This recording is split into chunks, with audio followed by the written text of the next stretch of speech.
Hier, Emmanuel Macron a annoncé la mise en place d'un mécanisme destiné à adapter la fiscalité sur les carburants à la variation des prix, éviter une flambée à la pompe quand les cours du pétrole montent. Le mécanisme sera discuté mi-décembre à l'Assemblée. Pour le reste, donc, le gouvernement compte sur la concertation, le terrain, pour apporter enfin des réponses audibles et adaptées, Stéphanie Collier. Il faut être modeste, explique un proche du Premier ministre. On ne prétend pas éteindre la colère, on prétend entendre la détresse des gens.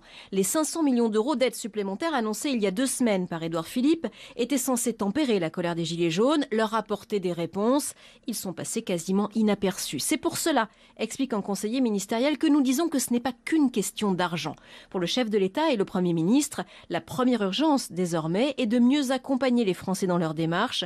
Trop souvent, ils ne savent pas quels sont leurs droits et ne demandent pas forcément les aides auxquelles ils pourraient prétendre. Le Premier ministre cherche aussi à rendre les dispositifs d'aide plus immédiats. Le crédit d'impôt rénovation énergétique, par exemple, sera transformé en prime forfaitaire, versée plus rapidement. Il faut que les Français puissent constater dans leur quotidien qu'on les aide. C'est ainsi que la grogne se calmera, conclut un proche du Premier ministre.